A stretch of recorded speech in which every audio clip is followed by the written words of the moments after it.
to a super fun-filled, scintillating episode of Once Upon a Time version 2.0. Stand-up comedy പെർഫോമൻസുകളും chief ഗസ്റ്റുകളുടെ സാന്നിധ്യവും ഒക്കെ ആയിട്ട് നമ്മുടെ fun ride start ചെയ്യാൻ പോവുകയാണ്. അപ്പൊ നമ്മുടെ ആ ഒരു സാരഥിയെ ഈ വേദിയിലേക്ക് സ്വാഗതം ചെയ്യണ്ടേ? ഒരുപാട് സ്നേഹത്തോടെ സ്വാഗതം ചെയ്യാം our very own Shri Ramesh Pisharody. Welcome Ramesh ഏട്ടാ.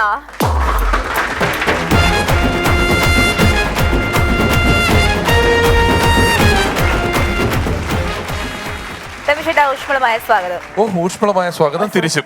കലകി ഫൺസ് അപ്പോൺ എ ടൈമിന്റെ അതിഥികളായി പലപ്പോഴും എത്തിയിട്ടുള്ളത് കൂടുതലും ചിരി എന്ന മേഖലയിൽ പ്രവർത്തിച്ചിട്ടുള്ള ആളുകളാണ്. പഴയ കാലം തൊട്ട് നമ്മുടെ മലയാള സിനിമകൾ എടുത്താൽ മലയാള സിനിമയിൽ എപ്പോഴും ഇച്ചിരി നല്ല ആരോഗ്യവും തണ്ടും തടിയൊക്കെ ഉള്ള ആൾക്കാരെ കണ്ടു കഴിഞ്ഞാൽ അവരെ ഒന്നുകിൽ വില്ലന്മാരാക്കും, അല്ലെങ്കിൽ അവര് വില്ലന്റെ അനുചരന്മാരായിട്ടുള്ള വേഷങ്ങളൊക്കെ കൊടുക്കും. പക്ഷെ ഡയാന ജീവിതത്തിൽ പോയിട്ടുണ്ടാവില്ല. നമ്മുടെ ഷൂട്ടിങ്ങിന്റെ ആവശ്യത്തിനോ അല്ലാതെയോ, അല്ലെങ്കിൽ ഡയാന കാണുന്ന പത്രവാർത്തകളിലോ എടുത്തിട്ട് ക്രിമിനൽ എന്ന് പറയുന്ന ക്രിമിനൽസിനെ നോക്കുക. ജയിലിൽ കിടക്കുന്ന ആളുകളായിക്കോട്ടെ, പത്രവാർത്തയിലായിക്കോട്ടെ, നിങ്ങൾ ഒരിക്കലെങ്കിലും പോയി കണ്ടവർക്കറിയാം അവിടെയുള്ള ഒരാളുടെയും മുഖം സിനിമയിൽ കാണുന്ന ഇത്തരത്തിലുള്ള വേഷങ്ങൾ ചെയ്യുന്ന ആൾക്കാരുടെ മുഖം പോലെയല്ല. ചെറിയ വള്ളി പോലുള്ള സാധാരണ മുഖമുള്ള വളരെ പാവം തോന്നുന്ന ആൾക്കാരാണ് അവിടങ്ങളിൽ കാണിക്കുന്ന ഇങ്ങനെയുള്ള വിക്രീഡിതകളൊക്കെ കാണിക്കുന്നത്. പക്ഷെ സിനിമയിൽ എന്തുകൊണ്ടോ പണ്ട് തൊട്ടേ നല്ല വില്ലനായിട്ടൊക്കെ കാസ്റ്റ് ചെയ്യുന്ന ആൾക്കാരെ നമ്മൾ കണ്ടാൽ ഭയങ്കര ഒരു വില്ലൻ എന്ന് പറയുന്ന ആളായിട്ടാണ് കാസ്റ്റ് ചെയ്യുന്നത്. എന്നാൽ ഇത്തരത്തിലുള്ള ഒരുപാട് നടന്മാരെ വ്യക്തി ജീവിതത്തിൽ നമ്മൾ പരിചയപ്പെട്ട് കഴിയുമ്പോൾ നമ്മുടെ മനസ്സിലെ വിഗ്രഹം ഉടയുക എന്ന് പറയില്ലേ, അങ്ങനെ ഉടയുന്ന, നർമ്മം ഇഷ്ടപ്പെടുന്ന, നർമ്മം പറയുന്നവരെ ഇഷ്ടപ്പെടുന്ന, വളരെ സരസമായി സംസാരിക്കുന്ന, വളരെയധികം മാനുഷിക മൂല്യങ്ങൾക്ക് വില കൽപ്പിക്കുന്ന ഒരുപാട് നല്ല വ്യക്തികളാണ് ഭൂരിപക്ഷം ഇത്തരത്തിലുള്ള വേഷങ്ങൾ കിട്ടിയിട്ടുള്ള ആൾക്കാരും. അതിലൊരാൾ മലയാള സിനിമയിലെ ഒരുപാട് വർഷമായിട്ട് നിറ സാന്നിധ്യമായിട്ടുള്ള ഒരാൾ, നിരവധി നല്ല കഥാപാത്രങ്ങൾ മലയാളിക്ക് സമ്മാനിച്ചിട്ടുള്ള ഒരാൾ, ഈ അടുത്ത കാലത്തായി ഒരുപാട് നല്ല ഹാസ്യ കഥാപാത്രങ്ങളും അതുപോലെ തന്നെ ചെയ്തിട്ടുള്ള ഒരു നടനാണ്. ഏറെ സ്നേഹത്തോടെ, ഏറെ ആദരവോടെ, ബഹുമാനത്തോടെ നമ്മുടെ ഫൺസ് അപ്പോൺ എ ടൈമിന്റെ ഈ വേദിയിലേക്ക് സ്വാഗതം ചെയ്യുന്നു ശ്രീ അബു സലീം.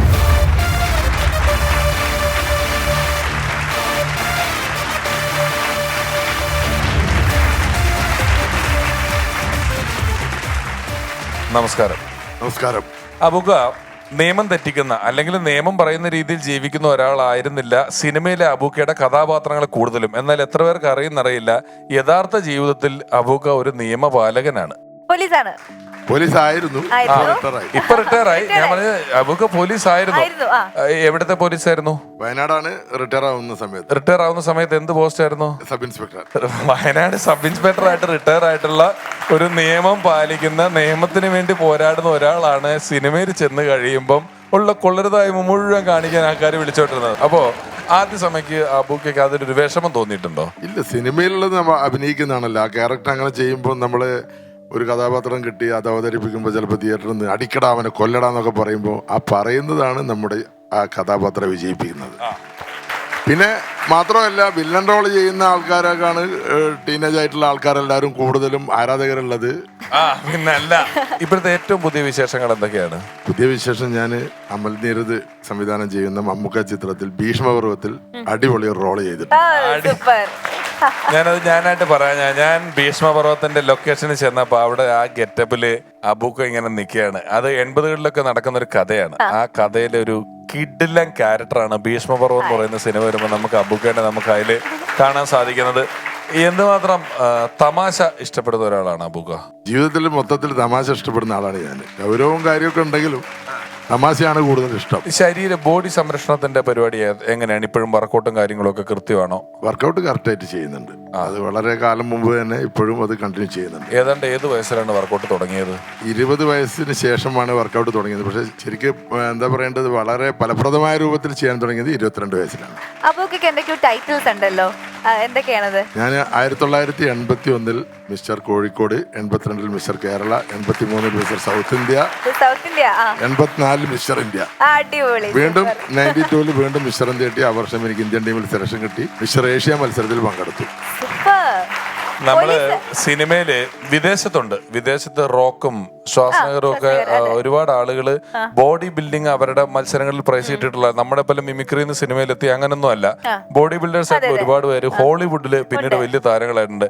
അബൂക്കയുടെ DP കണ്ടാല് അതിൽ അദ്ദേഹം കൂടെ നിൽക്കുന്നത് അബൂക്കയും അർണോൾഡ് ശ്വാസനഗറും കൂടെ ഒന്നിച്ച് നിൽക്കുന്ന ഫോട്ടോയാണ്. ആണോ? ആ തമാശല്ല. അത് എവിടെ വെച്ചാണ് കണ്ടത് കാര്യങ്ങളൊക്കെ? അത് അദ്ദേഹം ഫിലിമിന്റെ തമിഴിലെ വിക്രമിന്റെ ഫിലിമിന്റെ ഓഡിയോ ലോഞ്ചിന് വന്നായിരുന്നു.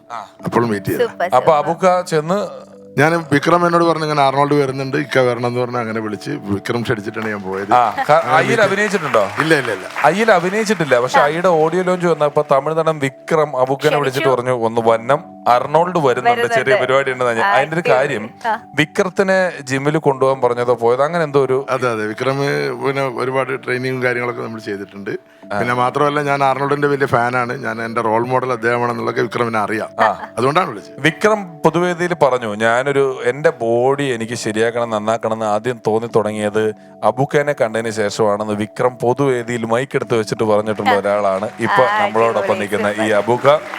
ഒപ്പം ഞാൻ ഗാനഗന്ധർവൻ എന്ന് പറയുന്ന സിനിമ ചെയ്യുമ്പോൾ ആ സിനിമയിൽ അബുക്ക ഒരു സീനേ ഉള്ളൂ. പക്ഷെ ആ സീൻ വളരെ പ്രസക്തമായൊരു സീനാണ്. മമ്മൂക്ക ജയിലിൽ കിടക്കുമ്പോൾ അദ്ദേഹത്തിന് വളരെ ക്രൂഷ്യലായിട്ടുള്ളൊരു കാര്യം പറയുന്ന ഒരു കഥാപാത്രമാണ് ചെയ്തത്. അബുക്ക അത് വന്ന് വളരെ ഗംഭീരമായിട്ട് ആ സിനിമയിലും ഗംഭീരമായിട്ട് ചെയ്തിട്ട് പോയിട്ടുള്ള ഒരാളാണ്. അതിനു മുമ്പും അബുക്കയായിട്ട് എനിക്കൊരു വലിയ ആത്മബന്ധം പലപ്പോഴായിട്ട് കാണുമ്പോഴും മിണ്ടുമ്പോഴും എല്ലാം ഉള്ള ഒരാളാണ്. അപ്പൊ വന്നതിൽ ഒരിക്കൽ കൂടി നന്ദി പറഞ്ഞുകൊണ്ട് നമുക്ക് അങ്ങോട്ടേക്ക് ഇരിക്കാം. Thank you.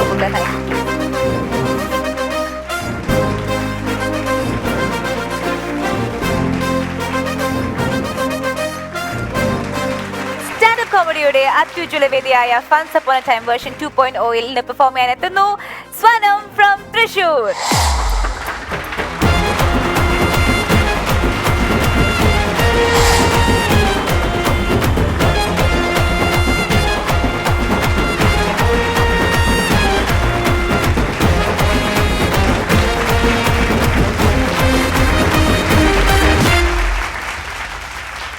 Okay Swanam, welcome to funs upon a time version 2.0. Thank you so much. എന്താ സ്വനം കയ്യിലൊരു പൂവ്? അതായത് ഞാൻ ഡയാനയുടെ വളരെ വലിയൊരു ഫാനാണ്. അപ്പോ ഞാൻ ഡയാനയ്ക്ക് കൊടുക്കാൻ വേണ്ടിട്ട് വീട്ടിൽ നിന്ന് കൊണ്ടുവന്ന ഒരു ഫ്ലവർ ആണ്. കൊടുത്തോ മേടിച്ചോ ഡയാന. Thank you. വാടിപ്പോയല്ലോ. വീട്ടിൽ നിന്ന് കൊണ്ടുവന്നതല്ലേ? തന്നല്ലോ, സന്തോഷം. വെൽക്കം. അല്ല ഞാൻ ഒന്നുമില്ല, ഞാൻ പറയാണ് ഇതൊന്നും അത്ര ശരിയായ നടപടിയല്ല എന്ന് മാത്രമേ എനിക്ക് പറയാനുള്ളൂ. അബു സലീമിനെ പോലെ അല്ലാണ്ട് ഇവിടെ ഇരിക്കുന്നു. എന്തെങ്കിലും ഒരു കാവറുത്തതിന്റെ 2 ശർക്കര വരട്ടിയും വീട്ടിൽ നിന്ന് കൊണ്ടുവന്ന് നമുക്കൊക്കെ തരാനായിട്ട് ഇവർക്ക് തോന്നണ്ടേ അബുക്ക? അല്ല ഇത് 2 പൂ എന്താന്ന് മനസ്സിലായില്ല. അല്ല ഞാൻ ഒരെണ്ണം വാടിപ്പോവാണെന്നുണ്ടെങ്കിൽ മറ്റൊരെണ്ണം യൂസ് ചെയ്യാന്ന് വിചാരിച്ചിട്ട് ഒരെണ്ണം വരുന്ന വഴിക്ക് വേറെ ആർക്കും കൊടുക്കാൻ ഉദ്ദേശിച്ചില്ലല്ലോ. ഇല്ല തീർച്ചയായും എന്റെ മുഖത്ത് അങ്ങനത്തെ പരിപാടികളുണ്ട്. ഇവിടെ അബുക്ക ഈയിടയ്ക്ക് ഒരു ദിവസം ഞാൻ നോക്കുമ്പോൾ ഇവിടെ വന്ന ഓഡിയൻസ് ആയിട്ടിരുന്ന ഒരു ചെക്കൻ ഡയാനെ മൊബൈലിൽ ഷൂട്ട് ചെയ്തിരിക്കുന്നത്. നമ്മളിവിടെ ഷൂട്ട് ചെയ്തതെന്നൊക്കെ പറയുമെങ്കിലും അതിനിടയിൽ എങ്ങനെയോ ഷൂട്ട് ചെയ്തു. എന്നിട്ട് അതിനകത്ത് അഴകാന രാക്ഷസിയെ എന്നുള്ള പാട്ട് വെച്ചിട്ട് കേരള ഏഞ്ചൽ എന്ന് പറഞ്ഞിട്ട് ഡയാനെ അവന്റെ സ്റ്റോറിയിൽ ഇട്ടിട്ട് അത് എനിക്ക് ടാഗ് ചെയ്തിരിക്കുന്നു. അവൻ അതുവരെ ചെയ്തതൊക്കെ ഓക്കെ, അവൻ എന്തോ ചെയ്തോട്ടെ, അവന്റെ ആഗ്രഹം. അത് എന്തിനാ എന്നെ ടാഗ് ചെയ്യുന്നതെന്ന് മനസ്സിലാകുന്നില്ല. ഡയാന എന്താ ഇത്? ഏഞ്ചൽ എന്ന് പറഞ്ഞിട്ട് രാക്ഷസി എന്നുള്ള പാട്ട് വെച്ചത് അവനൊരു ചെറിയ കൺഫ്യൂഷൻ ഉള്ളൊരുത്തന്നെ അവനാ പറയുന്നത് കേട്ടോ. ഓക്കെ സ്വനം പറയണം. ഓക്കെ ചെയ്തോളൂ. Okay thank you. ശരി, പൂവൊക്കെ തന്നിരിക്കുകയാണ്. പക്ഷെ എന്തായാലും നമ്മുടെ പെർഫോമൻസ് കലക്കണം. All the best. Okay thank you so much. എല്ലാവർക്കും നമസ്കാരം. എന്റെ പേര് സ്വനം. പറഞ്ഞ പോലെ ഞാൻ തൃശ്ശൂരിൽ നിന്നാണ് വരുന്നത്. കുട്ടിക്കാലത്ത് എന്റെ അച്ഛൻ എപ്പോഴും എന്നോട് പറയുമായിരുന്നു, സ്വനം നമ്മളെ തന്നെ ഇങ്ങനെ വിലയിരുത്തണം എന്ന് പറയായിരുന്നു അച്ഛൻ. അപ്പോ നിങ്ങൾ ചോദിക്കും അച്ഛൻ എന്താണ് ജോലി എന്നുള്ളത്. അച്ഛന് പ്രത്യേകിച്ച് പണിയൊന്നുമില്ല. അച്ഛൻ വീട്ടിൽ വെറുതെ ഇരുന്ന് അച്ഛനെ തന്നെ വിലയിരുത്തിക്കൊണ്ടിരിക്കുകയാണ്. പ്രത്യേകിച്ച് ഒരു പണിക്കും പോകില്ല അച്ഛൻ. അപ്പൊ ഞാൻ എന്നെ തന്നെ വിലയിരുത്താൻ തീരുമാനിച്ചു. എന്നെ വിലയിരുത്തി കഴിഞ്ഞപ്പോൾ എനിക്ക് മനസ്സിലായി എന്റെ ഉള്ളിൽ എവിടെയോ ഒരു ചെറിയ സൈക്കോ സ്ഥിതി ചെയ്യുന്നുണ്ടെന്ന് മനസ്സിലായി. അപ്പൊ എന്റെ ഉള്ളിൽ ആ സൈക്കോനെ ഞാൻ കണ്ടെത്തിയ ചില നിമിഷങ്ങളാണ് ഞാൻ നിങ്ങളുടെ മുമ്പിൽ ഇന്ന് ഷെയർ ചെയ്യുന്നത്. അപ്പോൾ ഞാനൊരു 8, 9, 10 ക്ലാസ് പഠിക്കുന്ന സമയത്ത് എൻ്റെ ക്ലാസ്സിൽ വളരെ സുന്ദരിയായിട്ടുള്ള ഒരു പെൺകുട്ടി ഉണ്ടായിരുന്നു.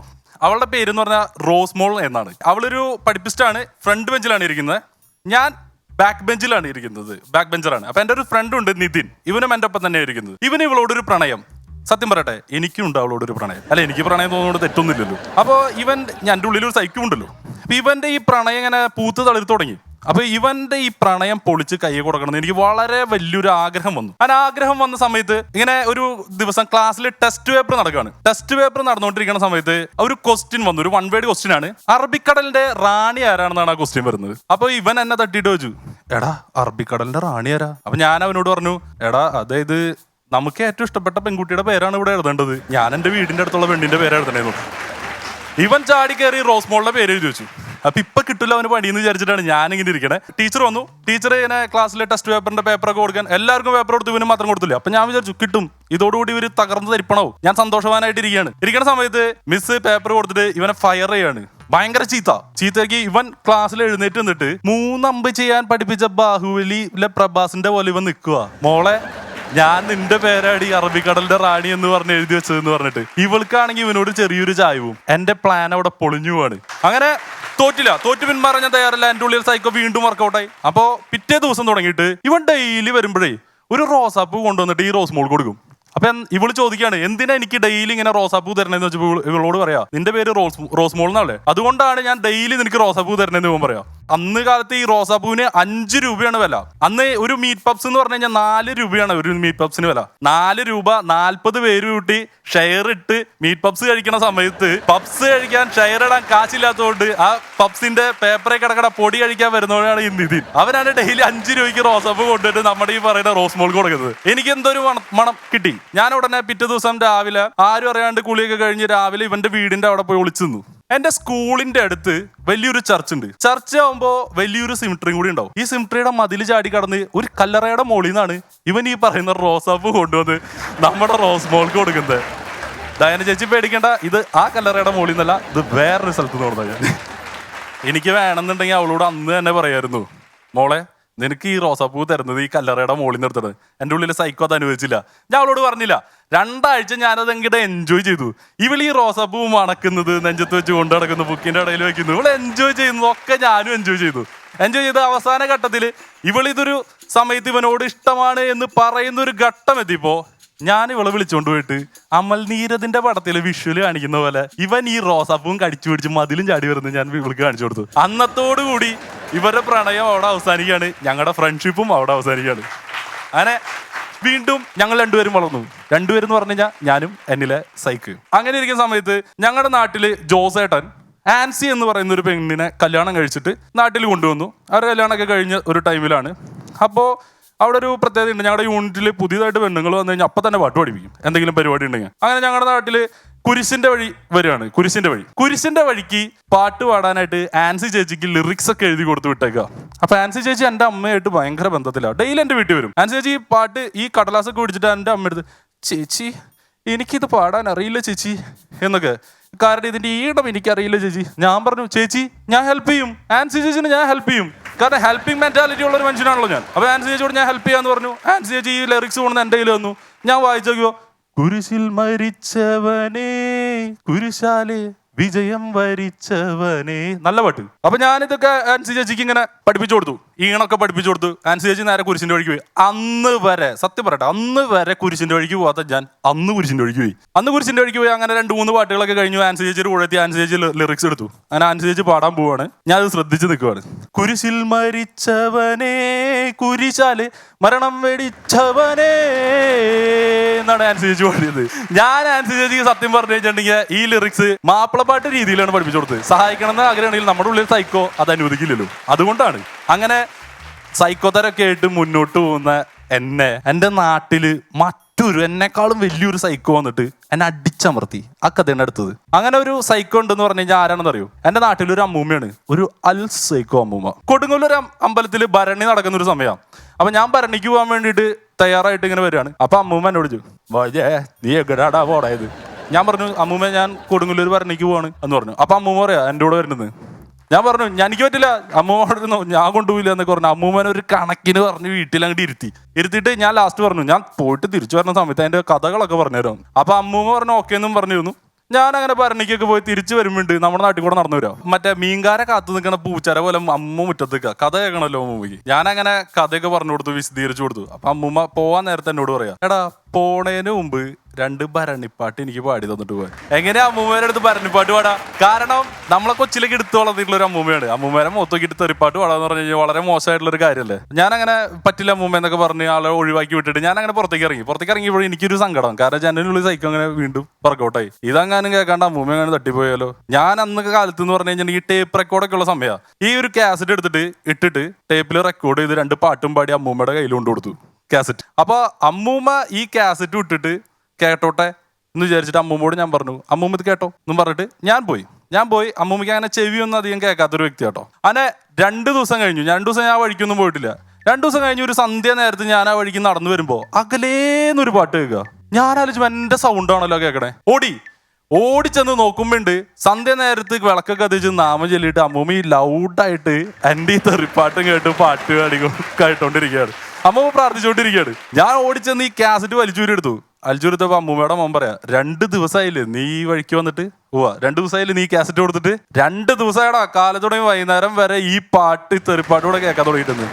അന്ന് മുതൽ എനിക്ക് നാട്ടിൽ തലയുയർത്ത് നടക്കാൻ പറ്റൂല. എല്ലാവരും എന്നെ കാണുമ്പോ ചേട്ടന്മാരൊക്കെ ചോദിക്കും എന്ത് തെറിയടാ, ചേച്ചിമാരൊക്കെ ചോദിക്കും ഓ നിന്നെ കുറിച്ചൊന്നും അങ്ങനെ വിചാരിച്ചില്ലടാ. ഈ ഒരു അവസ്ഥ എനിക്ക് നാട്ടിൽ തലയുയർത്തി നടക്കാൻ പറ്റാത്ത ഒരു അവസ്ഥ.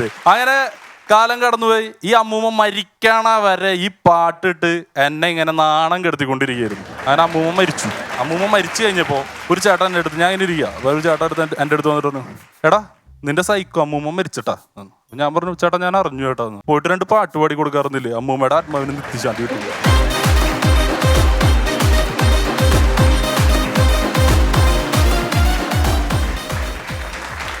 സൈക്കോസ്വനം അല്ലേ? സത്യം പറയാം, എനിക്ക് ആ പൂക്കൾ എവിടെ നിന്ന് കൊണ്ടുവന്നേ? അതെന്തായാലും അവനെടുത്ത സ്ഥലത്തുനിന്നല്ല, അല്ല വേറെ സ്ഥലത്ത്. കണ്ടതുമല്ലാണോ? അല്ല തീർച്ചയായും. ശരി രമേശ് ചേട്ടാ, ഗംഭീരമായിരുന്നു സനം.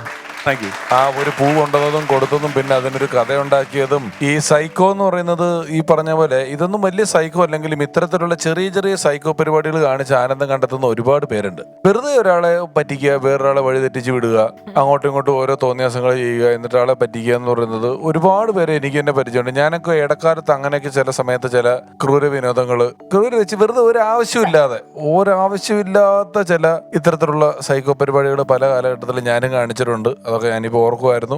വളരെ ഗംഭീര പ്രകടനമായിരുന്നു കേട്ടോ.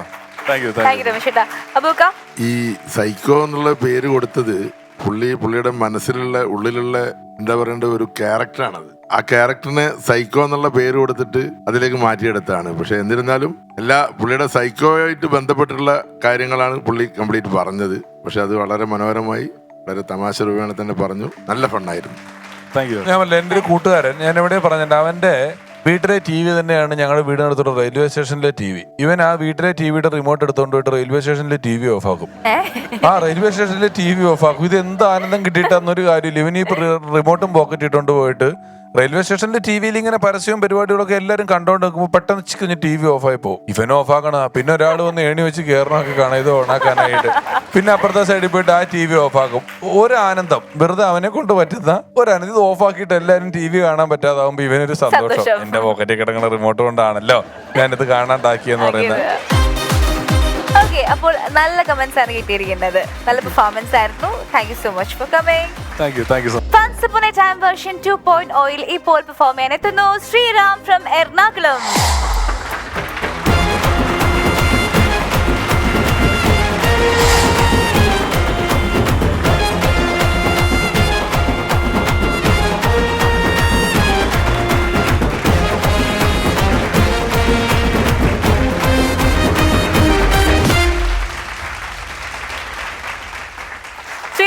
വെൽക്കം. സുഖമല്ലേ? എന്തൊക്കെയുണ്ട് വിശേഷങ്ങൾ? നല്ലതായി പോകുന്നു. ശ്രീരാമ കുറച്ചുകൂടെ ശക്തിയും എനർജിയൊക്കെ വേണം ഞങ്ങക്ക്. അങ്ങനെ പോരാ. ഒന്ന് പറഞ്ഞേ നോക്കട്ടെ. സുഖമായി പോകുന്നു പറഞ്ഞേ. സുഖമായി പോകുന്നു. കുറച്ചുകൂടെ കേറ്റിക്കേ. സുഖമായി പോകുന്നു. ഇനിയും കേറ്റിക്കേ. സുഖമായി പോകുന്നു. അത്ര ലെവൽ വേണം. അബുക്ക എന്താ പറയാനുള്ളത്? ലെവൽ വേണ്ട ഇതിനെ കുറിച്ച്? സുഖമാണെന്ന് പറയുമ്പോൾ സുഖത്തിന് അത്രയും ശബ്ദത്തിൽ പറയണം. അപ്പോഴേ അത് ശരിക്കുള്ള സുഖമായിരുന്നു. നമ്മൾ ഓരോരോ വാക്കുകൾ ഉപയോഗിക്കുമ്പോഴേ അതിന്റെ മോഡുലേഷൻ അല്ലെങ്കിൽ അതിന്റെ അവതരിപ്പിക്കുന്ന രീതിയിലാണ് അതിനർത്ഥം വരിക. ഇപ്പൊ ഒരാള് നിങ്ങളുടെ പേരെന്താ പറഞ്ഞേ? ശ്രീറാം. ഓ, അതൊരു മറുപടിയാണ്. ഓ ഒക്കെ ഓ ആണ്. പക്ഷെ എങ്കിലും അതിന് ആ പറയുന്ന രീതിയിൽ മാറ്റം വരും. ഒരു ഓ ഇട്ടാ ശ്രീരാമന് വേണേ പൂച്ച. എന്താ പേര്? ശ്രീരാം. ഓ. അപ്പൊ അത് പറഞ്ഞില്ല. ശ്രീറാം സുഖമാണോ? സുഖമാണ്. അത് വളരെ ഉറപ്പിച്ചിട്ട് തന്നെ പറയാം, ഒരു സംശയം വേണ്ട. ഇത് ശ്രീരാം സുഖാണോ? സുഖമായിട്ട്. അപ്പൊ അങ്ങനെ പറ്റത്തില്ല കേട്ടോ ശ്രീരാമേ. പൊളിക്ക്. Okay, well, all the best. Thank you. Do well.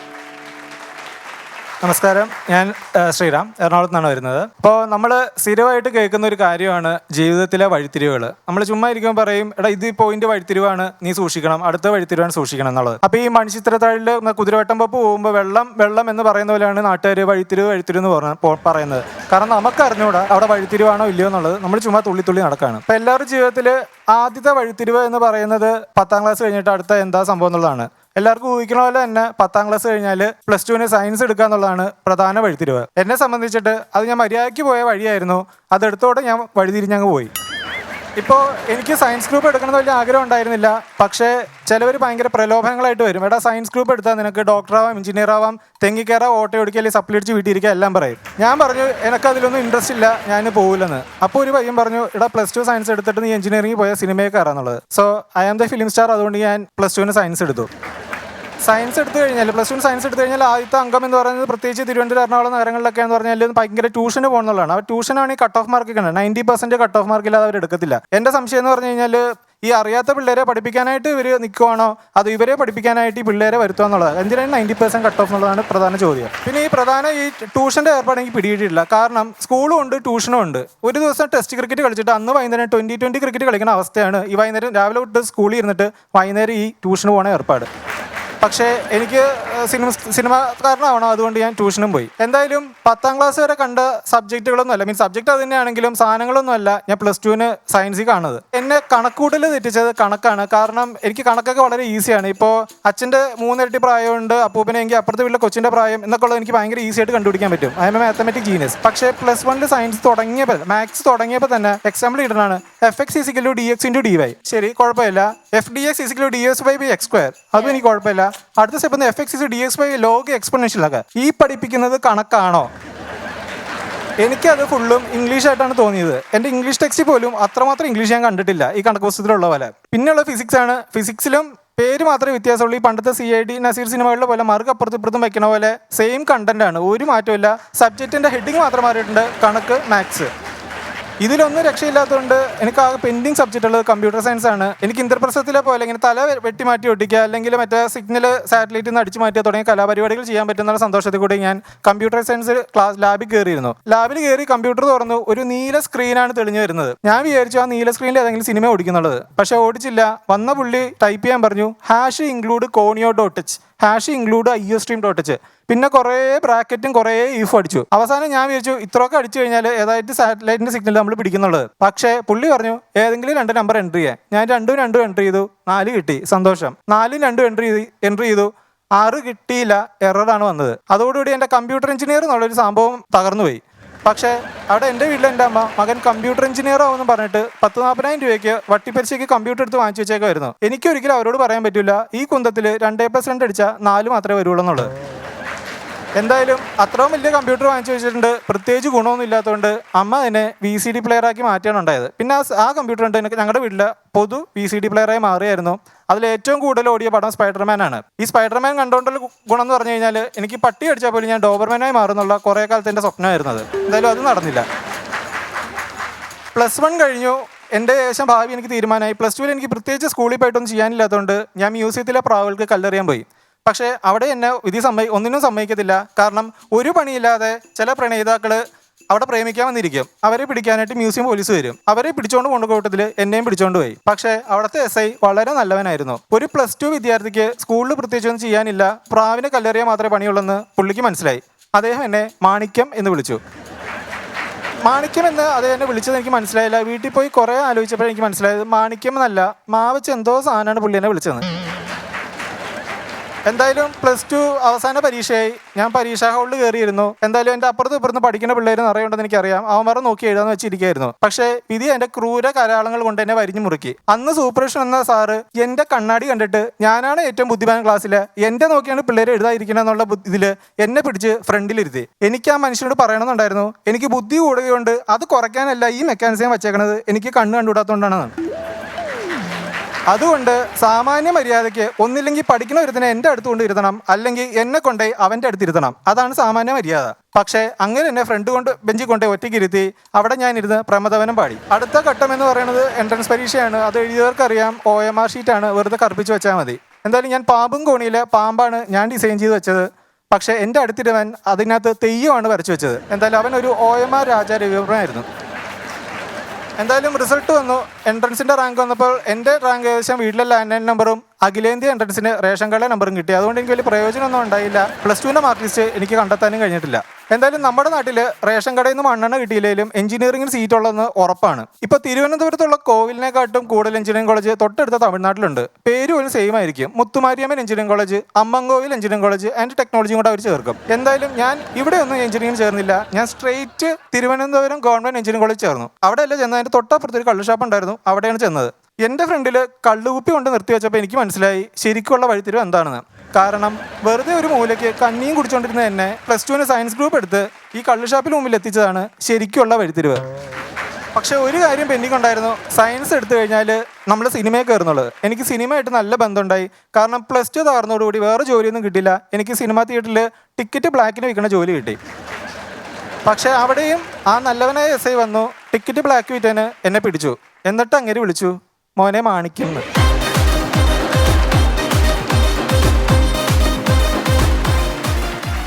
കുറെ കാര്യങ്ങളൊക്കെ നമുക്ക് റിലേറ്റ് ചെയ്യാൻ പറ്റി. ശരിക്കും പറഞ്ഞാൽ 10ാം ക്ലാസ് വരെ മാത്സിനൊന്നും പ്രത്യേകിച്ച് പ്രശ്നമില്ലായിരുന്നു. പക്ഷെ +1 ആയപ്പോഴത്തേക്കും കാര്യങ്ങളൊക്കെ മാറി മറിഞ്ഞു. എനിക്കും പാടായിരുന്നു. ഡിഫിക്കൽട്ട് സബ്ജക്ട് ആയിരുന്നു. ഏറ്റവും പാടുള്ള വിഷയം ഏതായിരുന്നു? എല്ലാ വിഷയവും പാടായിരുന്നു. ഇതിൽ ഏറ്റവും കൂടുതൽ എനിക്ക് ആകർഷിച്ച ഒരു കാര്യം എന്ന് പറഞ്ഞു കഴിഞ്ഞാല് ഈ പഠനത്തിനോടനുബന്ധിച്ചുള്ള കാര്യമാണ്. ഞാൻ ഇപ്പോഴും ചില സമയത്ത് സ്വപ്നം കാണുമ്പോൾ പരീക്ഷാ ഹാളിൽ ഇരുന്നിട്ട് ക്വസ്റ്റ്യൻ പേപ്പർ കൊണ്ട് തന്നിട്ട് ഇത് അറിയാതെ കടന്ന് പരുങ്ങുന്ന തന്നെ ഞാൻ കാണും. എന്റെ പേന തെളിവില്ല സ്വപ്നം കാണാറുണ്ടായിരുന്നു. ഞാൻ സത്യം പറയാ, എന്നിട്ട് ഉറക്കം ഞെട്ടി ഉണർന്നു കഴിഞ്ഞാൽ സ്വപ്നമായിരുന്നു, രക്ഷപ്പെട്ടു. ഇപ്പോഴും അത് അന്നത്തെ മനസ്സിലുള്ളതായിരിക്കാം, പലർക്കും ഉണ്ടാവുക അനുഭവം എനിക്ക് തോന്നുന്നു. എന്നോ മനസ്സിൽ കയറിപ്പെട്ട ഒരു എഴുതി സ്വപ്നമാണ് ഈ പരീക്ഷാ ഹാൾ എന്ന് പറയുന്നത്. അതിലാണ് വരുന്നത്. അതുപോലെ പുള്ളി പറഞ്ഞ വേറൊരു കാര്യം, ഈ പഠിപ്പിക്കുന്ന ടീച്ചേഴ്സ് വരും ഹോംവർക്ക്, അതുപോലെ രക്ഷിതാക്കളോട് ചെറിയ LKG ക്ലാസ്സിൽ ചേർത്ത് കഴിഞ്ഞാൽ വീട്ടിൽ നിന്ന് പഠിപ്പിക്കണം. എന്നാ പിന്നെ ഇത് പഠിപ്പിക്കണം എന്നുണ്ടെങ്കിൽ സ്കൂളിൽ കൊണ്ട് ചേർക്കേണ്ട കാര്യമുണ്ട്. അപ്പൊ എന്ന് പറഞ്ഞത് വളരെ സത്യസന്ധമായ കാര്യമാണ്. അത് തമാശ രൂപേണാണെങ്കിലും ആ കാര്യം അവതരിപ്പിച്ച് അതെ, പകരം മുഴുവൻ നമ്മൾ സ്കൂളിൽ പഠിക്കുന്ന സാധനം 2 മണിക്കൂർ കൊണ്ട് ട്യൂഷൻ ആക്കുന്നത് 2020 ആകുന്ന പറയുന്നതൊക്കെ നന്നായിരുന്നു. പിന്നെ നിങ്ങൾ ഇതിനിടെ പറഞ്ഞു എന്റെ കണ്ണാടി കണ്ടപ്പോൾ ടീച്ചർ ഓർത്തു എനിക്ക് ഏറ്റവും ബുദ്ധിയുള്ളതെന്ന് പറഞ്ഞല്ലോ. അതൊരു സത്യമാണ്. ഞാൻ നേരത്തെ അബുഖാനെ ഇൻട്രൊഡക്ഷനിൽ പറഞ്ഞതുപോലെ സിനിമയിലുണ്ട് ബുദ്ധിയുള്ള ക്യാരക്ടർ കളക്ടർ എന്നൊക്കെ പറഞ്ഞ അപ്പൊ തന്നെ ഒരു കണ്ണാടി എടുത്ത് വെച്ചാൽ അതെന്തിനാന്ന് ഒരു പിടുത്തമില്ല. കണ്ണാടി വെച്ചാലേ ബുദ്ധിയുള്ളൂ എന്ന് വിചാരിക്കുന്ന ഒരു വലിയ സംഘം. ഇന്നത്തെ എപ്പിസോഡിന്റെ തുടക്കത്തിൽ കണ്ണാടിയായിട്ട് വന്ന ഒരാളുണ്ട്, അതറിയോ? ആൾ എപ്പിസോഡ് തുടങ്ങി അല്പം കഴിഞ്ഞപ്പോൾ തന്നെ കണ്ണാടി ഊരി. കാരണം അത്രയ്ക്കുള്ള ബുദ്ധി വേണ്ട, ബുദ്ധി കൂടുതലെന്ന് ആൾക്കാർ തെറ്റിദ്ധരിക്കും. അതാണ് വിഷയം. നിങ്ങളുടെ പ്രകടനം വളരെ ഗംഭീരമായിരുന്നു കേട്ടോ, സൂപ്പർ ആയിരുന്നു. നല്ല പെർഫോമൻസ് ആണ്. We all loved it. Once Upon a Time version 2.0 അടുത്തതായി എക്സലൻസ് അവാർഡ് സെഗ്മെന്റ് ആണ്. ഏകാഭിനയത്തിന്റെയും നർമാവതരണത്തിന്റെയും ഏറ്റവും മികച്ച കാഴ്ചകൾ പ്രേക്ഷകർക്ക് സമ്മാനിച്ച കലാകാരനാണ് ശ്രീ നന്ദകിഷോർ. ഒറ്റയ്ക്ക് നിന്നുകൊണ്ട് ഒട്ടേറെ സദസ്സുകളെ കഴിഞ്ഞ കുറെ വർഷങ്ങളായി പൊട്ടിച്ചിരിപ്പിച്ചിട്ടുണ്ട് അദ്ദേഹം. ഈ അതുല്യ കലാകാരനെ Once Upon a Time version 2.0 വേദിയിലേക്ക് സ്നേഹപൂർവ്വം സ്വാഗതം ചെയ്യുന്നു ശ്രീ നന്ദകിഷോർ.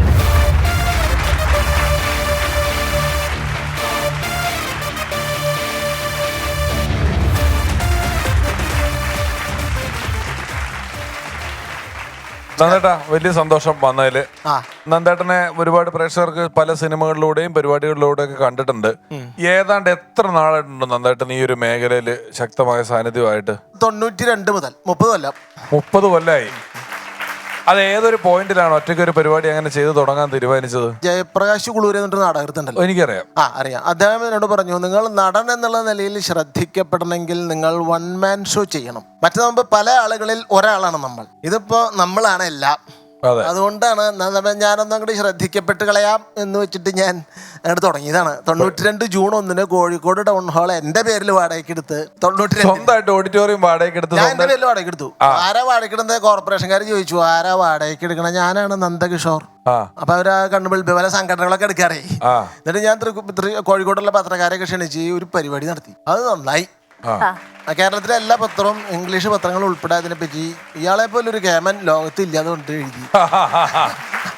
സിനിമ ആദ്യത്തെ ഏതായിരുന്നു? സിനിമ ആദ്യത്തെ വിനയപൂർവ്വം വിദ്യാധരൻ. ഞാൻ വളരെ വിനയപൂർവ്വം സിനിമയിലേക്ക് വന്ന ഒരാളാണ്. അന്നേരം ഏറ്റവും പ്രചാരം കിട്ടിയ വേഷം ഏതാണ്? കസ്തൂരിമാനിലെ അച്ഛന്റെ വേഷം. അതെ, കസ്തൂരിമാനിലെ പ്രിൻസിപ്പൽ അച്ഛൻ, സ്കൂളിലെ പ്രിൻസിപ്പൽ അച്ഛൻ ഗംഭീരമായിട്ടുണ്ടായിരുന്നു. അതെ അതെ. ഇനി വരാനിരിക്കുന്ന ലളിതം സുന്ദരം എന്ന് പറയുന്ന സിനിമയില് എന്താ ചൊറിയൻ ജോൺസണോ അങ്ങനെ ചെയ്യുന്നുണ്ട്. മഞ്ജു വാര്യർ നിർമ്മിച്ച പടം. അതെ അതെ. പടം റിലീസ് ആയിട്ടില്ലെങ്കിൽ ഞാൻ കണ്ടു കേട്ടോ നിങ്ങളുടെ ഇടയ്ക്ക്. ഞാൻ ഏതോ ഒരു ദിവസം തൃശ്ശൂർ പൂരം നടക്കുന്ന സമയത്ത് ഏതോ ഒരു ചാനൽ ഇങ്ങനെ പൂരപ്പറമ്പിലൂടെ നടക്കുന്നതിനിടയിൽ നന്ദോഷറി തന്നെ അവർക്ക് കിട്ടി. ആ മൈക്കുമായിട്ട് എടുത്തിട്ട് പൂരത്തിനെ പറ്റി എന്തൊക്കെയോ ചില പാട്ടുകളും പരിപാടികളോ അപ്പൊ എനിക്ക് ഓർമ്മയില്ല എന്തൊക്കെയോ പറയുന്നതൊക്കെ ആയിട്ട് കേട്ടു. ഇതിനൊരു വലിയ പ്രിപ്പറേഷൻ ഉണ്ടോ നന്ദേട്ടാ? അതായത് ഞാൻ കുട്ടിക്കാലം മുതൽക്ക് പൂരം കാണുന്നതാണ്. അതന്നെ പ്രിപ്പറേഷൻ. മന്ത്രാംഗം കൂത്തുണ്ട്. ഇട്ടിയാറാണൻ കപടശാസ്ത്രം പഠിക്കാൻ പുറപ്പെട്ടു. അപ്പൊ 4 അടിസ്ഥാന പ്രിൻസിപ്പിളുകൾ കപടശാസ്ത്രത്തിന്റെ. സർവഥാ പരദ്രവ്യം അപഹർത്തവ്യം, അല്പം വാ ബഹുവ ജ്ഞാത്വാ വാ ജ്ഞാത്വാ വാ തത്ര വിരോധനം ആതുരവിപിതര ശിരച്ഛേദനം ഗുര്യാൽ. ഇതാണ് 4 പ്രമാണം. മലയാളം പറയാം. സർവഥാ പരദ്രവ്യം അപഹർത്തവ്യം. ഏതു വിധത്തിലും മറ്റുള്ളവന്റെ കാശ് കക്കണം. അല്പം വാ ബഹുവ, കുറച്ചുള്ള വെച്ചാലും കക്കണം. അതിൽ APLകാരൻ്റെയും കക്കണം, BPLകാരൻ്റെയും കക്കണം. കക്കണം എന്നുള്ളത് ഉറപ്പാ. ജ്ഞാത്വാ വാ അജ്ഞാത്വാ വാ, അറിഞ്ഞിട്ടായാലും കക്കണം, അറിയാണ്ടായാലും കക്കണം. തത്ര വിരോധിന മാധുര വിവിധ വിശിരച്ഛേദനം കുരിയാൽ. കക്കാൻ തടസ്സം നിൽക്കുന്നത് സ്വന്തം അമ്മയായാലും അച്ഛനായാലും അവന്റെ തലവേട്ടാണ്. ഇപ്പൊ നടക്കുന്നില്ലേ? ഹനുമാൻ ഉണ്ടല്ലോ, എങ്ങനെയാണ് കൂത്തുകാരൻ ഹനുമാൻ ഹനുമാൻ ലങ്കയിൽ ഇറങ്ങിയത് സന്ധ്യയ്ക്ക. അപ്പൊ അത് വർണ്ണിക്കുന്നുണ്ട്. ചരമഗിരി ശിരസിരവിയും പ്രവേശിച്ചിതു ചാരു ലങ്കാഗോപുരഗ്രേ കവീന്ദ്രനും ദശവദന നഗരമതി വിമല വിപുല സ്ഥലം ദക്ഷിണവാരിധി മധ്യേ മനോഹരം ബഹുലഫല കുസുമതല യുതപിടപി സങ്കുലം വല്ലീകുലാവൃതം പക്ഷീ മൃഗന്വിതം മണികനകമയമപരപുര സദൃശമംബുധി മധ്യേ ത്രികുടാചലോപരി മാരുതി കമലമകൾ ചരിതമറിവതിനുകൻ ചന്ദൻപോടു കണ്ടിതു ലങ്കാ നഗരം നിരുപമം എന്നാണ്. ഇത് മലയാളമാണ്. ഇതിങ്ങനെ കൃത്യമായിട്ട് പറഞ്ഞു പഠിച്ചാലേ നമ്മുടെ നാക്കുകൾ ഇങ്ങനെ നല്ലോണം ഓടിയും നന്നായിട്ട്. അതായത് ഇതൊക്കെ ശരിക്ക് നമ്മൾ മലയാള ഭാഷയെ കുറിച്ച് ഉള്ള പരമ്പരാഗതമായിട്ടുള്ള അറിവ്, മലയാള ഭാഷയിലെ നമ്മുടെ നൈപുണ്യമാണ് കാണിക്കുന്നെങ്കിലും പിള്ളേർ ഇത് കോമഡിയാന്നും പറഞ്ഞ കേട്ടോണ്ടിരിക്കുന്നത്. കോമഡി പരിപാടിയാണല്ലോ. അങ്ങനെ ജ്യോതിഷത്തിൽ 12 കൂറാത്ര. അശ്വതി ഭരണി കാർത്തികക്കാലം മേടക്കൂറ്, കാർത്തിക മുക്കാലും രോഹിണി മകേര് തര ഇടവക്കൂറ്, മകേര് തരം തിരുവാരും പുണർത്തി മുക്കാലും മിഥുനക്കൂറ്, പുണർത്തിക്കാലം പോയോ ഇല്ലും കർക്കടക്കൂറ്, മകം പോരും ഉത്രത്തിക്കാലം ചിങ്ങക്കൂറ്, ഉത്രത്തി മുക്കാലും അത്തം ചിത്തരപ്പാതിയും കന്നിക്കൂറ്, ചിത്തരപ്പാതി ചോതി വിശാഖത്തി മുക്കാലും തുലാക്കൂറ്, വിശാഖത്തിക്കാലം അഴുകും തൃക്കട്ടയും വൃശ്ചികക്കൂറ്. 8 മൂലം പൂരയുടെ ഉത്രാടത്തിക്കാലം ധനുക്കൂറ്, ഉത്രാടത്തി മുക്കാലും തിരുവോണ വിട്ടത്തരയും മകരക്കൂറ്, വിട്ടത്തരയും ചതിയും പൂരാട്ടത്തെ മുക്കാലും കുംഭക്കൂറ്, പൂരട്ടത്തിക്കാലം ഉത്രാടത്തി രേവതി മീനക്കൂറ്. ഞാൻ എന്തെങ്കിലും തമാശ പറഞ്ഞോ? ഇല്ല. നിങ്ങൾ എന്താ കൈയടിച്ചേ? അതാ പെർഫോമൻസ് കണ്ടിട്ടാണ്. അല്ല, തമാശയില്ല, പറയുന്നത് തമാശയാവണം. പെർഫോമൻസ് ആണ്. നമ്മളുടെ ഒരു പ്രകടനമുണ്ടല്ലോ, നമ്മൾ വാചനങ്ങളും എടുത്തിട്ട് പെർഫോമൻസുകൾ കാണാൻ. അതുകൊണ്ടാണ് നമ്മൾ സിനിമ കാണുമ്പോൾ ഇതൊക്കെ അഭിനയിച്ചതാണെന്നും ഇതൊക്കെ ഷൂട്ട് ചെയ്തതാണെന്നും ഈ വെടികൊണ്ട ആള് ചത്തിട്ടില്ലെന്നും ഒക്കെ മനസ്സിലാവുമെങ്കിലും നമ്മൾ ഇതിനോട് പെട്ടെന്ന് പൊരുത്തപ്പെടുന്നത്, നമ്മളിത് വിശ്വസിക്കാൻ തയ്യാറാകുന്നത് നമുക്ക് അത്തരത്തിലുള്ള കാഴ്ചകൾ കാണാൻ ഒരു കൗതുകവും ആഗ്രഹവും വിശ്വസിക്കാനുള്ള മനസ്സും അത് കാണുമ്പോൾ ഒരു അത്ഭുതം ഉള്ളതുകൊണ്ടാണ്. തീർച്ചയായിട്ടും കോമഡി തേവര് നമ്പ്യാരാ. അദ്ദേഹം കോമഡിയുടെ മാത്രം തേവരല്ല, താളം, രാഗം, കവിത, ഇതിന്റെയൊക്കെ തേവരാ. അപ്പൊ അദ്ദേഹത്തിന്റെ പട്ടിയെ കുറിച്ചുള്ള കവിതയുണ്ട് കല്യാണ സൗഗന്ധികത്തിൽ. ബബ്ബ കുരയ്ക്കുന്ന വമ്പനും നല്ല വെറുമ്പൻ കളുമ്പനും മുണ്ടനും നീളനും ചാത്തനും കുഞ്ഞനും പാണ്ടൻ വറണ്ടനും ചാടി മൂക്കത്തു കടിക്കുന്ന വെള്ളവും കുക്കുടത്തെ പിടിച്ചിടുന്ന കള്ളനും ദുഷ്കരം മുഷ്കരനും മുറിവാലനും ഒക്കെ ഞെട്ടിച്ചുടൻ ബബ്ബ എന്നൊരു ശബ്ദമാക്കാടകത്തൊക്കെ പരന്നുതേ എന്നാണ്. നന്ദകിഷോറിന്റെ അല്ല, ആരെയാണ്? നന്ദകിഷോറിന്റെ ഒരു കവിത ഞാൻ ചെല്ലാം. അതാണ് വികട സരസ്വതിയെ വന്ദിക്കുന്നതാണ്. ചില്ലി ചിന്നി ചിന്നി ചിന്നി ചിന്നി ചിന്നി നൂപുരമണിനാഥത്തോടെ വികട സരസ്വതി നടനം ചെയ്യും ഫലിതക്ഷേത്ര തിരുനടയിൽ വിളക്കുവെച്ചു ഹാസ്യാഞ്ജലിയ തിരുവാദങ്ങളിൽ അർപ്പിക്കാൻ കൊതിയുണ്ടേറ്റം കനിയണമമ്മേ രസിക ശിരോമണി ചിരിയമ്മേ. ഇത് നന്ദേശ്വറിന്റെയാ. അന്ന് കോഴിക്കോട് ഓഡിറ്റോറിയം എടുത്തിട്ട് കാണിച്ച പരിപാടി എന്തായിരുന്നു ശരിക്കും? അത് തമ്പൂരി ഫലിതങ്ങളാണ്. അത് ഇപ്പൊ ഉദാഹരണം എന്താ വെച്ചാൽ 2 തമ്പുരിമാർ ഇരുന്ന് മുറുക്കി സംസാരിക്കുക. തീവണ്ടി വന്നിട്ട് എത്ര കാലമായി ചോദിച്ചു. 60 കൊല്ലായി. കമ്പാർട്ട്മെന്റ് കണ്ട ഒരു 600 കൊല്ലത്തെ പഴക്കേണ്ടത്. വാസ്തു നോക്കി വീട്, ആസ്തി നോക്കി കല്യാണം, ജാസ്തിയാകുന്ന ഡൈവോഴ്സ്, നാസ്തിയാകുന്ന ജീവിതം. കഴിഞ്ഞു, കേരളം കഴിഞ്ഞു. അപ്പൊ നമ്മളിപ്പോ പാമ്പിനെ വിട്ട് കടിപ്പിച്ചത് അതിനിടെ ഞാനൊന്ന് ഇങ്ങോട്ട് നോക്കിയപ്പോഴേ എനിക്ക് ഇതൊന്നുമായിട്ട് ബന്ധമില്ല അങ്ങനെ എന്നുള്ള പോലെയാണ് അമ്മക്ക ഇരിക്കുന്നത്. ഞാൻ ഇതുമായിട്ട് ബന്ധമില്ല. അല്ല, നിങ്ങൾ വല്ല ജിംനാഷ്യത്തിനെ പറ്റിയോ ബോഡി ബിൽഡിങ്ങിനെ പറ്റിയോ പറഞ്ഞിരുന്നെങ്കിൽ ഞാൻ ഇടപെടാം. നിങ്ങൾ ഈ ജംബു ഫലാനി പക്വാനി അടിച്ചിട്ട് നിങ്ങൾ എന്നെ ഇതിനിടെ വിളിച്ചിരുത്തരുത്. എനിക്കത് വയ്യാന്നുള്ള ഇരിപ്പാണ് അമ്മക്ക ഇരിക്കുന്നത്. പിന്നുണ്ടായ സംഭവം തൂങ്ങിച്ചാവാൻ പുറപ്പെട്ടെടുത്താൻ അവിടെ നമ്മൾ തുടങ്ങി. കയറ് വേണമല്ലോ, കയറ് വേണം തൂങ്ങിച്ചാവാൻ. അപ്പൊ ഇയാൾ കേട്ടപാതി കേക്കപാതി ആലപ്പുഴയ്ക്ക് പോയി. അവിടെയാണ് ചകിരി പിരിച്ച് കയറുണ്ട്. അവിടെ 2 തരം കയറുണ്ട്. ഒന്ന് തകഴിയുടെ കയറ്, പിന്നെ ഒന്ന് ചകിരിയുടെ കയറ്. തകഴിയുടെ കയറുകൊണ്ട് തൂങ്ങിച്ചാവാൻ പറ്റില്ല, അത് പുസ്തക. ചകിരിയുടെ കയറ് മേടിച്ചു. ഇയാൾ ഒരു തല ഉത്തരത്തമ്പ് കിട്ടി, മറ്റേ തല കഴുത്തിലിട്ട് ഒരു ചാട്ടം ചാടി. ഇപ്പൊ കയറ് പൊട്ടി താഴ്ത്തു വീണു. രണ്ടാമത് കെട്ടി, രണ്ടാമതും താഴ്ത്തു വീണു. പക്ഷെ അയാൾക്ക് നിരാശ ഉണ്ടായില്ല. അയാൾ the power of positive thinking എന്ന പുസ്തകം 3 പ്രാവശ്യം വായിച്ചിട്ടുണ്ട്. അവസാനമായിട്ട് ഒരു ശ്രമം നടത്താൻ ഇയാള് കയറുമ്പോ കെട്ടി, അപ്പോഴും പൊട്ടി താഴ്ത്തു വീണു. എന്ത് ചെയ്താ തൂങ്ങി ചാവാൻ പറ്റില്ല. അപ്പൊ അവിടെ കിടന്നിട്ടൊരു ആത്മകഥ ഉണ്ടായിത്ര. കഷ്ടം, ഒരാൾക്ക് കെട്ടി തൂങ്ങിച്ചാവാൻ കൂടി വശമില്ലാച്ചാൽ അയാൾ ജീവിച്ചിരുന്നിട്ട് കാര്യമില്ല, മരിക്കുന്ന പേര്. അത് ഒരാള് വന്നിട്ട് ഒരാളോട് നിക്കുന്ന വന്നിട്ട് ചോദിക്കും, ചേട്ടാ തീപ്പെട്ടി ഉണ്ടോന്ന് ചോദിക്കും. പിഴഞ്ഞും ഉണ്ട്, തരിയല എന്ന് പറയും. അതന്നെ, ഒരു കോലല്ലേ തന്നൂടെ?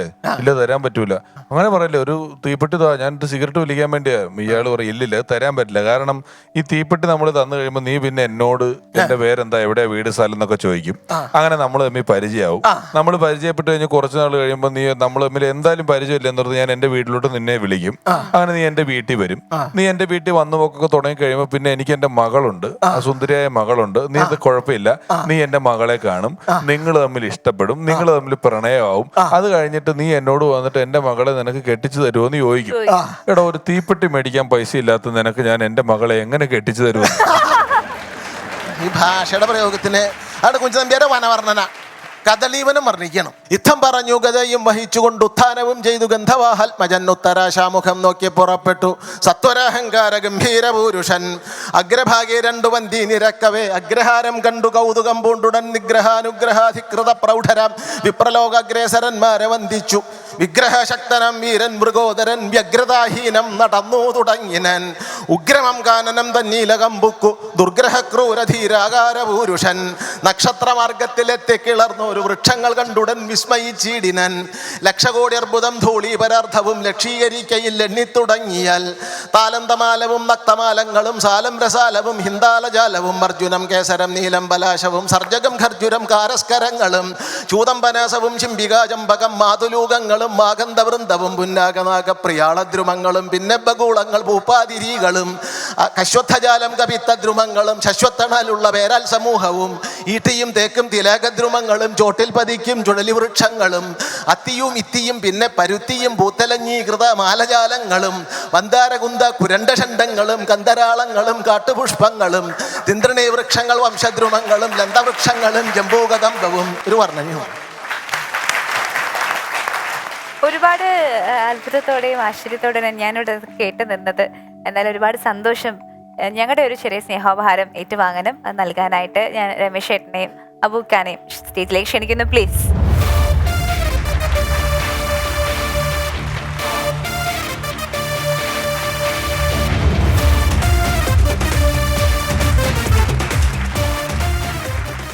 അബൂക്ക, രണ്ടുപേരും അബൂക്ക പറയൂ ആദ്യം. ഒരു പ്രകടനം നമ്മൾ കണ്ടതല്ലേ? ഒന്നും പറയാനില്ല. ഞാൻ നേരത്തെ ക്വസ്റ്റ്യൻ പേപ്പർ കിട്ടിയ കാര്യം പറഞ്ഞ മാതിരി തന്നെയാണ്. ഇത് കേട്ടിട്ട് പഠിക്കുന്ന കാലത്തുള്ള കാര്യങ്ങളൊക്കെയാണ് ഓർത്തു പോയത്. എന്നിരുന്നാലും ഇത്രയൊക്കെ മനസ്സിൽ വെച്ചുകൊണ്ട് അല്ലെങ്കിൽ മനഃപ്പാടമാക്കിക്കൊണ്ട് ഇത് പറയാൻ കഴിയുന്നത് വലിയൊരു കഴിവാണ്. ഉറപ്പായിട്ടും ചിലരും അദ്ദേഹം 1 man ഷോ ചെയ്തത് ഒരു വെറുതെ അർത്ഥമില്ലാതെയല്ല. അദ്ദേഹത്തിന് ആ കഴിവുള്ളത് കൊണ്ട് തന്നെയാണ് 1 man ഷോ ചെയ്തിട്ട് അദ്ദേഹം ഈ നിലയിലെത്തിയത്. അതെ, ശ്രീ നന്ദകിഷോറേട്ടൻ നമ്മളോടൊപ്പം ഇന്ന് ഈ എപ്പിസോഡിൽ എത്തുമ്പം എനിക്ക് അദ്ദേഹത്തെ പരിചയമുണ്ട്. എൻ്റെ വീണ്ടും ഗാനഗന്ധർവൻ എന്ന് പറയുന്ന സിനിമയിൽ അദ്ദേഹം ഒരു വേഷം ചെയ്തിരുന്നു. അദ്ദേഹം ചെയ്ത സിനിമയിലെ വേഷങ്ങളിലോ അദ്ദേഹം ഇതിനു മുമ്പ് നമ്മൾ ടെലിവിഷനിൽ അങ്ങിങ്ങായി കണ്ടപ്പോഴോ ഒന്നും മനസ്സിലാക്കിയതിനപ്പുറം ഒരുപാടുണ്ട്. ചില ടൈറ്റാനിക് ചെന്നിടിച്ച മഞ്ഞമല പോലെയാണ് നന്ദകിഷോറേട്ടൻ. കടലിന്റെ മുകളിൽ ഒരു അല്പമേ കാണിച്ചിട്ടുള്ളൂ, കടലിനടിയിലേക്ക് വിശാലമായിട്ട് പടർന്ന് പന്തലിച്ച് കിടക്കുകയാണ്. അത്രയും കാര്യങ്ങൾ നന്ദേട്ടൻ അറിയാം. ഞങ്ങളുടെ ഇവിടെ എത്തിയതിന് വലിയ സന്തോഷം. ഞങ്ങളുടെ ഭാഗം ഒരു ചെറിയ ആദരവ് ഏറ്റുവാങ്ങുന്നു.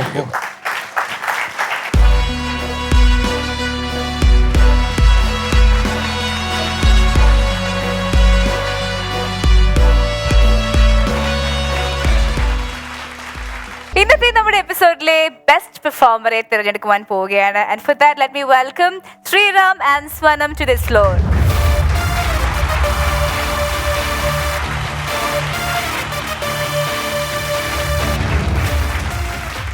ശ്രീരാം, സ്വനം രണ്ടുപേരാണ് ഇന്ന് നമുക്ക് വേണ്ടി ഇവിടെ ഒരുപാട് തമാശകൾ പറഞ്ഞത്. രണ്ടുപേരുടെയും വ്യത്യസ്തമായ തമാശകളായിരുന്നു. ശ്രീരാമിന്റെ കയ്യിലുള്ള തമാശകളുടെ എണ്ണം വളരെ കൂടുതലായിരുന്നു, ഒരുപാട് തമാശകൾ പറഞ്ഞു. എങ്കിലും ഇതിന്റെ അവതരണ മികവ് കൂടുതൽ നമുക്ക് വേണ്ടി അവതരിപ്പിച്ചത് ഇന്ന് സ്വനമാണ്. അതുകൊണ്ട് ഇന്നത്തെ എപ്പിസോഡിലെ ബെസ്റ്റ് പെർഫോമർ ആയതും കൂടുതൽ തമാശകൾ നമ്മൾ പറഞ്ഞതും ചിരിപ്പിച്ചതും സ്വനം.